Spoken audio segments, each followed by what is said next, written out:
Hello friends, welcome to the UPSC analyser. तो आज हम 28 जनवरी का इंडियन एक्सप्रेस डिस्कस करेंगे। If you are liking this analysis then please like share and subscribe. यहाँ पर फर्स्ट पेज पर कोई भी इंपॉर्टेंट न्यूज़ नहीं है। ये जो न्यूज़ है जहाँ पर प्राइम मिनिस्टर ने सबमिट की है 5 सेंट्रल एशियन हेड्स के साथ, तो ये न्यूज़ हम पेज 11 पर डिस्कस करेंगे। आगे हम चलते हैं। Centre defends LG appointed special public prosecutors in riots cases. अब बेसिकली यहाँ पर मैटर क्या है, ये एक बार हम पहले भी डिस्कस कर चुके हैं, लेकिन एक बार फिर से डिस्कशन कर लेते हैं। दिल्ली गवर्नमेंट ने पिटीशन फाइल की थी लास्ट ईयर। अब दिल्ली गवर्नमेंट का ये कहना था कि अगर जो पुलिस ने यहाँ पर स्पेशल पब्लिक प्रोसिक्यूटर्स चूज़ किए, अगर आप उनको ही अपॉइंट कर दोगे तो उसकी वजह से जो इन्वेस्टिगेशन है वो यहाँ पर फेयर तरीके से नहीं हो पाएगी। लेकिन सेंटर ने ये बोला है जो यहाँ पर स्पेशल पब्लिक प्रोसिक्यूटर्स अपॉइंट किए गए हैं वो यहाँ पर पुलिस ने इसीलिए अपॉइंट किए हैं, जो पुलिस ने यहाँ पर बोले उनको इसीलिए अपॉइंट किया गया है बाय द एलजी, क्योंकि ये जो मैटर है ये नेशनल सिक्योरिटी का मैटर है। Justifying the appointment of Delhi police chosen and lieutenant governor approved. तो यहाँ पर दिल्ली के पुलिस ने चूज़ किया कि कौन से यहाँ पर स्पेशल पब्लिक प्रोसिक्यूटर्स होने चाहिए और लेफ्टिनेंट गवर्नर ने उसको अपॉइंट कर दिया। अब प्रॉब्लम ये है, सेंटर का ये कहना है कि यहाँ पर ग्रेव नेशनल कंसर्न का मैटर था, इसीलिए यहाँ पर जो एलजी है, एलजी ने यहाँ पर मैटर रेफर कर दिया था to the president, stating that the constitution confers the LG the power to refer to the president any matter. अब यहाँ पर कभी एलजी और काउंसिल ऑफ मिनिस्टर्स के बीच में डिफरेंस ऑफ ओपिनियन हो जाता है, तो यहाँ पर जो एलजी हैं वो यहाँ पर मैटर रेफर कर सकते हैं टू द प्रेसिडेंट। तो stating that the constitution confers the LG the power to refer to the president any matter for decision in case of a difference of opinion. तो अगर यहाँ पर एलजी और council of ministers के अंदर difference of opinion हो जाता है तो यहाँ पर मैटर रेफर कर दिया जाएगा टू द प्रेसिडेंट। एक बालाकृष्णन कमेटी बनाई गई थी। बालाकृष्णन कमेटी ने कुछ रिकमेंडेशंस दी थी, तो उसमें एक रिकमेंडेशन ये थी कि दिल्ली एक यूनियन टेरिटरी है, उसके बाद भी यहाँ पर दिल्ली को लेजिस्लेटिव असेंबली दी गई थी, लेकिन कुछ कंडीशंस पर दी गई थी। अब वो कंडीशन ये है कि यहाँ पर जो कुछ मैटर्स हैं वो यहाँ पर सेंट्रल गवर्नमेंट के अंडर रहेंगे, तो वो स्टेट लिस्ट में मैटर्स नहीं थे, जैसे कि पब्लिक ऑर्डर, पुलिस, लैंड। तो ये जो मैटर्स हैं ये अभी भी सेंट्रल गवर्नमेंट के अंडर ही आते हैं। LG has to exercise his power for valid reasons when it becomes necessary to safeguard national interest। तो यहाँ पर सेंटर ने अपने एफिडेविट में ये फाइल किया है कि ये नेशनल इंटरेस्ट का मैटर था, क्योंकि यहाँ पर NTCA प्रोटेस्ट देखने को मिले, फिर फार्मर्स प्रोटेस्ट देखने को मिले, इसीलिए ऐसे मैटर में यहाँ पर LG ने अप्रूव किया है कि कौन यहाँ पर स्पेशल पब्लिक प्रोसिक्यूटर्स होने वाले हैं। तो it is being reasserted that the appointment of SPPs has not been sought in routine matters, लेकिन यहाँ पर नेशनल सिक्योरिटी का मैटर आ गया था, इसीलिए यहाँ पर LG अप्रूव कर रहे हैं। Any matter arising out of the incidents warrants a direct involvement of the union government as the incident sought। अब यहाँ पर सेंटर का ये भी कहना है, ये जो प्रोटेस्ट हुए, NTCA प्रोटेस्ट या फिर फार्मर प्रोटेस्ट जो हुए, वो बेसिकली इसकी वजह से जो यूनिटी और इंटीग्रिटी है वो इफेक्ट हो रही है, इसीलिए यहाँ पर ये जो नेशनल सिक्योरिटी का मैटर हो जाता है। The fact that such incidents affecting the unity and integrity of the country took place within the geographical jurisdiction। अब सिर्फ यहाँ पर जो NTCA रॉयट्स हैं वो यहाँ पर दिल्ली में हुए, तो उसका मतलब ये नहीं कि ये जो मैटर है ये यहाँ पर दिल्ली गवर्नमेंट के अंडर में आ जाएगा, तो ऐसा बिल्कुल नहीं है। ये मैटर अभी भी यहाँ पर सेंट्रल गवर्नमेंट ही देखेगी। रेफरिंग टू आर्टिकल 239AA, तो आर्टिकल 239AA में क्लियरली मेंशन है जो पब्लिक ऑर्डर, पुलिस और जो लैंड है वो यहाँ पर सेंट्रल गवर्नमेंट के अंडर ही रहेंगे। तो referring to article 239AA which lands domain and control of public order, police and land in NCT of Delhi to the central government. तो आपको इसमें सिर्फ इतना याद रखना है कि एक बालाकृष्णन कमेटी बनी थी। बालाकृष्णन कमेटी ने ये रिकमेंडेशंस दिए थे कि दिल्ली एक यूनियन टेरिटरी, उसके बाद भी यहाँ पर लेजिस्लेटिव असेंबली दी जा रही है, लेकिन इसमें कुछ कंडीशंस होंगी। कुछ कंडीशंस ये है कि दिल्ली कैपिटल है, तो अगर यहाँ पर नेशनल यूनिटी और इंटेग्रिटी को मेंटेन करना है, इसीलिए यहाँ पर सेंट्रल गवर्नमेंट को ज़्यादा पावर्स दी जा रही है रिगार्डिंग वेरियस स्टेट सब्जेक्ट्स। तो यहाँ पर जो पुलिस, पब्लिक ऑर्डर, लैंड है वो यहाँ पर सेंट्रल गवर्नमेंट के अंडर ही आता है। आगे हम चलते हैं। यहाँ पर कोई इंपॉर्टेंट न्यूज़ नहीं है, यहाँ पर हम कुछ भी डिस्कशन नहीं करेंगे, ये हम डिस्कस नहीं करेंगे।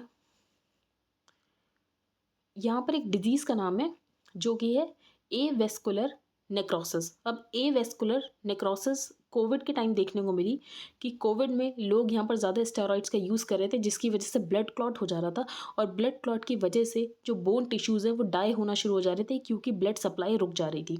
तो avascular necrosis is a debilitating disease in which bone tissues die. तो इसमें जो बोन टिश्यूज़ है वो डाई हो जाते हैं, क्योंकि ब्लड सप्लाई की कमी हो जाती है, ब्लड क्लॉट या ज़्यादा स्टेरॉइड की यूज़ की वजह से यहाँ पर ब्लड क्लॉट हो जाता है, और जिसकी वजह से जो ब्लड सप्लाई उसमें रिडक्शन हो जाता है और उसकी वजह से डिजीज़ होती है।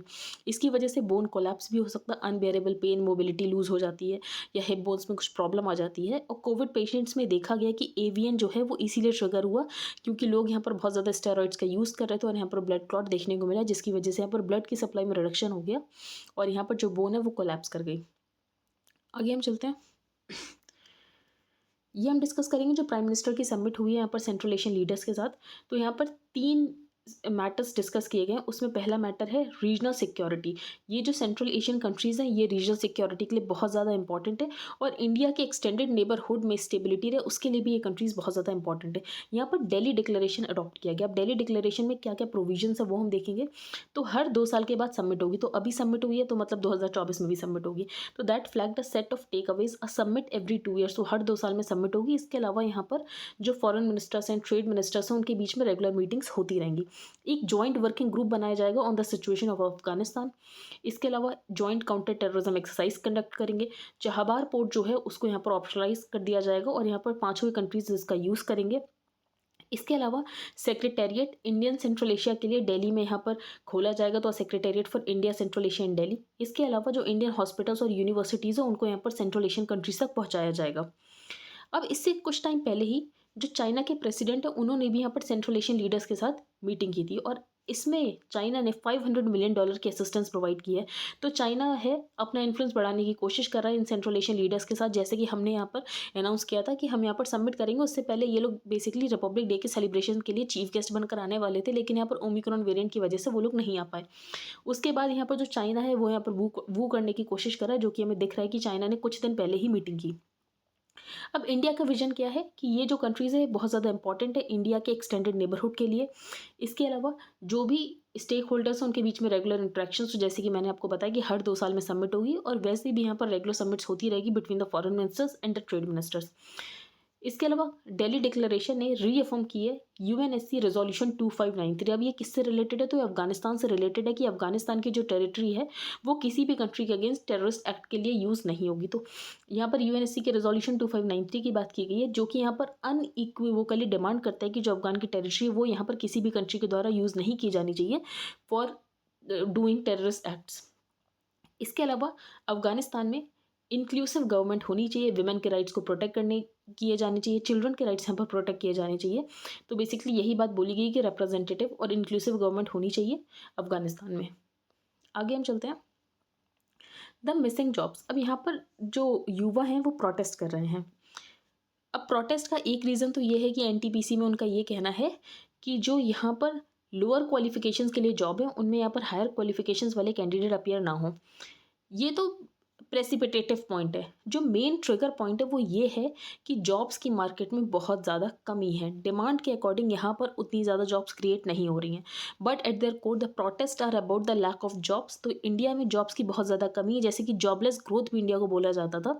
तो इंडिया में यहाँ पर जॉब्स की बहुत ज़्यादा कमी है। 35,000 वैकेंसीज़ के लिए 1.25 करोड़ कैंडिडेट्स ने यहाँ पर अप्लाई किया था। अब प्रॉब्लम ये है पब्लिक सेक्टर जॉब्स में, इसकी वजह से यहाँ पर जॉब्स कम है, सबको जॉब्स नहीं मिल रहे, इसीलिए हमें एक ये भी चीज़ देखने को मिलती है जो डोमिनेंट कास्ट है वो भी यहाँ पर रिजर्वेशन की डिमांड करती हैं। इसके अलावा इंडिया में लेबर फोर्स पार्टिसिपेशन बहुत ज़्यादा कम होता जा रहा है। अब लेबर फोर्स पार्टिसिपेशन यहाँ पर शार्पली डिक्लाइन हो रहा है। उसका रीज़न ये है कि लोगों ने ये उम्मीदें छोड़ दी है कि उनको जॉब मिलेगी। तो this implies that even in a young population many are dispirited by the lack of jobs. उनको ये उम्मीद हो गई कि अब उनको जॉब नहीं मिलेगी, इसीलिए उन्होंने लेबर मार्केट से अपने आप को बाहर खींच लिया है। दूसरी बात, अनएम्प्लॉयमेंट रेट लगातार बढ़ रहा है। और तीसरी बात, यहाँ पर जो जॉब्स हैं वो इनफॉर्मल सेक्टर में ज़्यादा जनरेट हो रही हैं as compare to formal sector. तो यहाँ पर जो रेगुलर सैलरीड एम्प्लॉयमेंट है वो यहाँ पर कैजुअल वेज लेबर की तरफ ज़्यादा शिफ्ट हो रहा है। तो ये कुछ हमें ट्रेंड्स पता चले, तो यहाँ पर 3 ट्रेंड आपको बेसिकली पता चले कि लेबर फोर्स पार्टिसिपेशन लगातार डिक्लाइन हो रहा है। इसका मतलब ये है कि लोगों ने होप ही छोड़ दी कि उनको यहाँ पर जॉब मिलने वाली है। दूसरी बात, अनएम्प्लॉयमेंट रेट लगातार बढ़ रहा है। और तीसरी बात, यहाँ पर जो जॉब्स क्रिएट हो भी रही हैं वो यहाँ पर फॉर्मल सेक्टर में नहीं बल्कि इनफॉर्मल सेक्टर में क्रिएट हो रही हैं। बेसिकली यहाँ पर कैजुअल वेज लेबर वाली जॉब ज़्यादा क्रिएट हो रही हैं जो कि लेस प्रोडक्टिव होती है, लो पेइंग होती हैं। और एक और ट्रेंड ये है कि ज़्यादातर अनएम्प्लॉयमेंट जो है वो हमें उन लोगों में देखने को मिल रहा है जो कि यहाँ पर एजुकेटेड यूथ है, ग्रेजुएटेड यूथ है। आगे हम चलते हैं। ये हम कुछ भी डिस्कशन नहीं करेंगे, जेम्स वेब टेलीस्कोप के बारे में हम डिस्कस कर चुके हैं कि ये इंफ्रारेड टेलीस्कोप की स्टडी करेगा। इसके अलावा इसको मिलकर बनाया है यूरोपियन स्पेस एजेंसी ने, कैनेडियन स्पेस एजेंसी ने और नासा ने। तो ये सब आपको पता ही, ये सब हम पहले भी डिस्कस कर चुके हैं। आगे हम करेंगे मिसरीडिंग जुरिस्डिक्शन। तो यहाँ पर सबसे पहले बात की गई आर्टिकल 226 ऑफ द कॉन्स्टिट्यूशन। तो आर्टिकल 226 ऑफ द कॉन्स्टिट्यूशन जो है वो हाई कोर्ट को पावर देता है कि हाई कोर्ट जो है वो यहाँ पर रिट्स इशू कर सकते हैं अगेंस्ट एन अथॉरिटी। तो आर्टिकल 226 ऑफ द कॉन्स्टिट्यूशन, यहाँ पर हाई कोर्ट के पास रिट की पावर होती है कि हाई कोर्ट जो है वो यहाँ पर रिट्स इशू कर सकता है अगेंस्ट एन अथॉरिटी।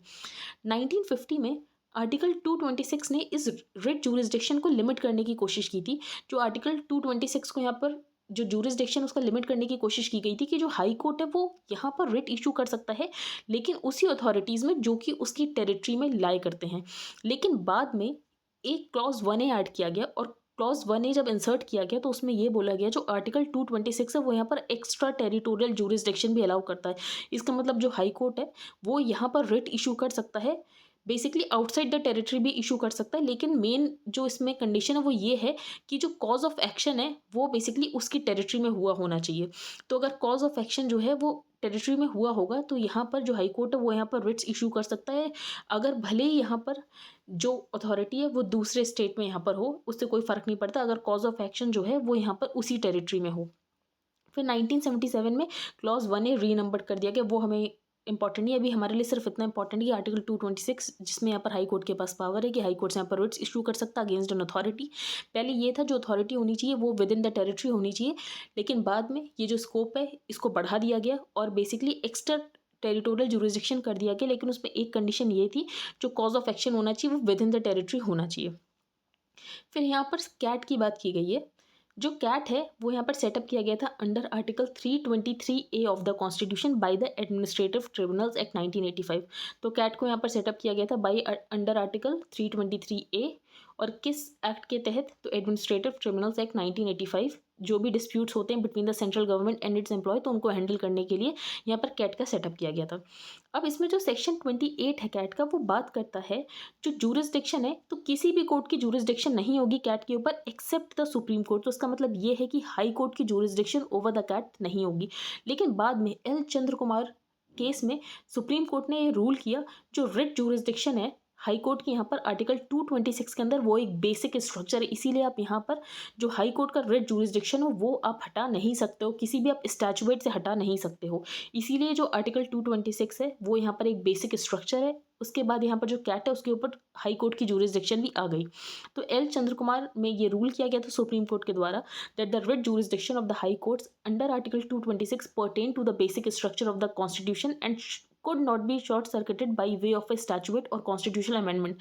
तो आप सिर्फ यहाँ पर एक स्टैचुएट में एक सेक्शन लाकर ये नहीं कह सकते हो कि हाई कोर्ट की इसके ऊपर जुरिस्डिक्शन नहीं रहेगी। तो ये सुप्रीम कोर्ट ने रूलिंग दी थी एल चंद्र कुमार केस में। आगे हम चलते हैं शेयरिंग द कार्डर। अब यहाँ पर जो सेंट्रल गवर्नमेंट है वो IAS सर्विस रूल्स को चेंज करने की बात कर रहा है, अमेंड करने की बात कर रहा है, क्योंकि यहाँ पर सेंट्रल डेपुटेशन के लिए ऑफिसर्स की ज़रूरत है।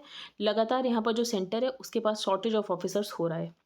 अब करंट डिस्पेंसेशन में देखें तो ऑफिसर्स जो हैं वो यहाँ पर वॉलंटरली ऑप्ट करते हैं कि वो यहाँ पर सेंट्रल डेपुटेशन के लिए काम करना चाहते हैं, लेकिन अगर हम देखें तो पिछले कुछ सालों में यहाँ पर जो ऑफिसर्स हैं वो ऑप्ट ही नहीं कर रहे हैं, वॉलंटरली ऑप्ट ही नहीं कर रहे हैं कि उनको यहाँ पर सेंट्रल डेपुटेशन पे काम करना है। अब उसके रीजंस क्या है वो अभी हम डिस्कस करेंगे। तो each state has a certain quota beyond which its officers are not accepted by the centre. तो यहाँ पर हर स्टेट का एक पर्टिकुलर कोटा है कि यहाँ पर पर्टिकुलर ऑफिसर्स जो हैं वो यहाँ पर सेंट्रल डेपुटेशन पे जाएंगे और उससे ज़्यादा तो नहीं जा सकते हैं। लेकिन लास्ट डेकेड में देखा गया कि ग्रेजुअल डिक्लाइन हुआ है, यहाँ पर जो ऑफिसर्स हैं वो यहाँ पर सेंट्रल डेपुटेशन पे जाना ही नहीं चाह रहे हैं, तो वॉलंटरली तो बिल्कुल जाना नहीं चाह रहे हैं। 1960s में बहुत सारे IAS ऑफिसर्स थे जो कि यहाँ पर सेक्रेटरी लेवल पे थे, लेकिन अभी देखा जाए तो सेंट्रल डेपुटेशन पे बेसिकली यहाँ पर जॉइंट सेक्रेटरी लेवल के ऊपर भी यहाँ पर ऑफिसर्स की कमी होती जा रही है। जनरली जो कार्डर स्ट्रेंथ है स्टेट्स की उसमें से 25 से 30% जो यहाँ पर ऑफिसर्स है वो सेंट्रल डेपुटेशन पर जाते हैं। करंटली सिर्फ 10% ही हैं जो कि यहाँ पर सेंट्रल डेपुटेशन पर जा रहे हैं। अब इसके क्या रीज़न है? पहला रीज़न ये है, पहले ऐसा कंसिडर किया जाता था कि अगर कोई यहाँ पर सेंट्रल डेपुटेशन पे काम कर रहा है तो इसका मतलब ये है कि ऑफिसर की एबिलिटी बहुत ज़्यादा अच्छी है, वो रिकॉग्निशन माना जाता था ऑफिसर की एबिलिटी का कि हाँ ये जो ऑफिसर है वो यहाँ पर सेंट्रल डेपुटेशन पे काम कर रहा है। लेकिन सिलेक्शन प्रोसेस टफ होता था। One of the reasons for this non availability of officers for central deputation, तो पहला रीज़न तो ये है कि रिक्रूटमेंट ही कम हो रहा है। तो पहला रीज़न तो ये है कि ऑफिसर्स की शॉर्टेज है जिसकी वजह से यहाँ पर सेंट्रल डेपुटेशन के ऊपर यहाँ पर कमी देखने को पड़ रही है। दूसरी बात ये जो सर्विस कंडीशंस है वो यहाँ पर स्टेट्स में ज़्यादा अच्छी हैं एज़ कम्पेयर टू सेंटर। तो यहाँ पर जो कंडीशंस हैं सर्विस कंडीशंस वो यहाँ पर स्टेट्स में ज़्यादा अच्छी है। दूसरी बात यहाँ पर रिक्रूटमेंट ही कम हो रहा है जिसकी वजह से सेंट्रल डेपुटेशन कम हो रहा है। अब यहाँ पर सेंट्रल डेपुटेशन के ऊपर जो ऑफिसर्स हैं वो ज़्यादातर वॉलंटरीली ऑप्ट नहीं कर रहे हैं, जिसकी वजह से यहाँ पर ऑफिसर्स की कमी आ गई है अगर हम सेंटर में देखें तो। So there is an inbuilt provision to keep a certain number of post for meeting the needs of the centre. अब यहाँ पर रूल्स को अमेंड किया जा रहा है, जिसमें यहाँ पर जो सेंटर है वो सेंट्रल डेपुटेशन के लिए ऑफिसर्स को बुला सकता है, और इसके लिए ज़रूरी नहीं है कि स्टेट की नॉड ली जाए। अब प्रॉब्लम तो है कि यहाँ पर रिक्रूटमेंट कम हो रहा है, जिसकी वजह से यहाँ पर ऑफिसर्स की शॉर्टेज है। लेकिन ये जो शॉर्टेज है ये बेसिकली यहाँ पर स्टेट और सेंटर जो है दोनों मिल के यहाँ पर दूर करने की कोशिश करें, बेसिकली एक एग्रीमेंट लाने की कोशिश करें। तो there are however several concerns of the state which needs to be addressed. अब यहाँ पर स्टेट के क्या कंसर्न है, तो पहले अगर देखा जाए तो क्या होता था, एक लिस्ट ऑफ ऑफिसर्स प्रिपेयर की जाती थी जो कि यहाँ पर स्टेट प्रिपेयर करता था कि ये वाले हमारे ऑफिसर्स अवेलेबल हैं फॉर द सेंट्रल डेपुटेशन, इनमें से आप किन्हीं को भी सिलेक्ट कर सकते हो। तो they will look at their own requirements. पहले यहाँ पर स्टेट अपनी रिक्वायरमेंट्स को देखता था, उसके बाद यहाँ पर लिस्ट दे देता था कि कितने ऑफिसर्स यहाँ पर सेंट्रल डेपुटेशन के लिए अवेलेबल हैं। The centre if it wishes to have an officer work for it can suggest so to the state. अगर लेकिन सेंटर को लगता है कि मुझे ये पर्टिकुलर ऑफिसर चाहिए, तो सेंटर जो है वो यहाँ पर स्टेट को सजेस्ट कर सकता है। अगर दोनों एग्री हो जाते हैं तो उस ऑफिसर को यहाँ पर सेंट्रल डेपुटेशन के ऊपर भेज दिया जाएगा। If the state does not wish to suggest his name for deputation, अगर स्टेट यहाँ पर डेपुटेशन के लिए कोई भी नेम सजेस्ट करे ही ना, तो सेंटर जो है वो स्टेट की व्यूज़ को रिस्पेक्ट करेगा, और इसके बाद यहाँ पर स्टेट को बोल देगा ठीक है, आपको यहाँ पर सेंट्रल डेपुटेशन के लिए कोई ऑफिसर देने की ज़रूरत नहीं है। The centre has to realise that improving. अब यहाँ पर सेंटर को क्या करने की ज़रूरत है कि ज़्यादा ऑफिसर्स यहाँ पर सेंट्रल डेपुटेशन के लिए आएँ, तो पहली बात यहाँ पर सर्विस कंडीशंस अच्छी करने की ज़रूरत है। तो centre has to realise that improving working conditions for officers at the deputy secretary and director level is critical to the success of cadre management. दूसरी बात, स्टेट को भी इस इशू को देखने की जरूरत है इन नॉन एडवर्सेरियल मैनर, क्योंकि अगर स्टेट्स अगर सेंट्रल डेपुटेशन के लिए ऑफिसर्स नहीं देंगे तो बेसिकली सेंट्रल लेवल पे यहाँ पर ऑफिसर्स की कमी हो जाएगी। तो यहाँ पर स्टेट्स को भी मैटर को बहुत नॉन एडवर्सेरियल मैनर में देखने की ज़रूरत है। तो बेसिकली यही इस आर्टिकल में बताया गया है। आगे हम चलते हैं, ये हम डिस्कस नहीं करेंगे। अब हॉलोकॉस्ट को रिमेंबर किया जाता है जनवरी 27 को, क्योंकि इसी दिन जो ऑशविट्स कॉन्सेंट्रेशन कैंप है उसका लिबरेशन हुआ। तो the world remembered Nazi atrocities and commemorated the 77th anniversary of the liberation of the Auschwitz concentration camp. तो इसी दिन इसको लिबरेट किया गया था, और 2005 के बाद ही इस दिन हॉलोकॉस्ट को रिमेंबर किया जाता है। आगे हम चलते हैं, ये हम डिस्कस नहीं करेंगे। अब आपने इमरजेंसी यूज़ ऑथराइजेशन तो सुना होगा कि कोविड की यहाँ पर वैक्सीन है उनको यहाँ पर इमरजेंसी यूज़ ऑथराइजेशन दिया जा रहा है। अब कंडीशनल मार्केट ऑथराइजेशन क्या होता है वो आज हम डिस्कस कर लेंगे। Not every vaccine is granted EUA before it receives full approval. तो यहाँ पर कोविड के टाइम वैक्सीन्स को इमरजेंसी यूज़ ऑथराइजेशन दिया गया, वैसे बेसिकली यहाँ पर वैक्सीन्स को इमरजेंसी यूज़ ऑथराइजेशन नहीं दिया जाता है। कोविड के टाइम इमरजेंसी थी, हमें ये पता था कि वैक्सीन देना ज़रूरी है, वो इसके बाद पता चला क्योंकि हमने यहाँ पर जो फेज़ 3 ऑफ क्लिनिकल ट्रायल्स कर लिए तो उससे हमें ये पता चल गया था कि जो वैक्सीन के बेनिफिट्स हैं वो बेसिकली इसके रिस्क से तो बहुत ज़्यादा हैं। जब ये बात कंफर्म हो जाती है उसके बाद यहाँ पर इमरजेंसी यूज़ ऑथराइजेशन दे दिया जाता है। लेकिन पिछले 1 साल में बहुत सारे डेटा कलेक्ट हुए हैं, इसीलिए यहाँ पर कंडीशनल मार्केट ऑथराइजेशन भी दे दिया गया है, लेकिन अभी भी ये फुल अप्रूवल नहीं है। क्या और भी जगह ऐसा होता है कंडीशनल मार्केट ऑथराइजेशन? तो हाँ, यूरोपियन यूनियन में भी होता है। यूरोपियन मेडिसिन एजेंसी भी यहाँ पर कंडीशनल मार्केट ऑथराइजेशन देती है, और उसकी 4 कंडीशन है। पहली ये, जो बेनिफिट है वो यहाँ पर रिस्क के कंपैरिजन में बहुत ज़्यादा होना चाहिए। दूसरी बात, डेटा होना चाहिए, और पोस्ट ऑथराइजेशन के बाद भी यहाँ पर डेटा लगातार मिलते रहना चाहिए। तीसरी बात, एक ऐसी मेडिकल नीड आ रखी है जिसके लिए कोई मेडिसिन नहीं है, कोई ड्रग्स नहीं है, तो उसके लिए यहाँ पर वैक्सीन को मार्केट जो कंडीशनल मार्केट ऑथराइजेशन है वो दिया जा सकता है। और इसके अलावा एक बार अप्रूवल दे दिया जाता है तो बार बार उसको यहाँ पर रीन्यू किया जाता है। बाकी इसमें कुछ भी इंपॉर्टेंट नहीं है।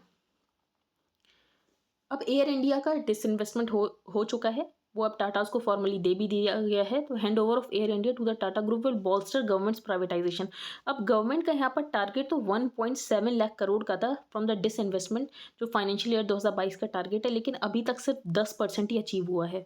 इसके अलावा जो गवर्नमेंट है, गवर्नमेंट लाइफ इंश्योरेंस कॉर्पोरेशन की इनिशियल पब्लिक ऑफरिंग लाने वाली है।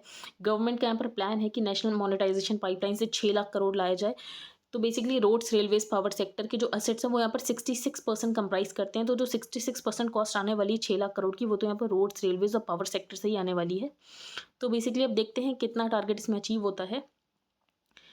अब यहाँ पर हाइड्रोजन पॉलिसी लेकर आई जाएगी, तो नेशनल ग्रीन हाइड्रोजन पॉलिसी लाई जाएगी, जिसमें सेंटर एम कर रहा है कि कैसे हम ग्रे हाइड्रोजन को स्वैप कर दें विद द ग्रीन हाइड्रोजन। तो जो ग्रे हाइड्रोजन है वो यहाँ पर प्रोड्यूस की जाती है with the use of fossil fuels, और यहाँ पर जो ग्रीन हाइड्रोजन है वो प्रोड्यूस की जाती है with the use of renewable energy. और इसके अलावा हम ग्रीन हाइड्रोजन प्रोड्यूस भी करें और एक्सपोर्ट भी करें, ताकि जो इंडिया है वो यहाँ पर डेस्टिनेशन बन जाए for green hydrogen export. I hope आपको आज का न्यूज़पेपर समझ आया। If you like the video then please like, share and subscribe. Thank you and have a nice day.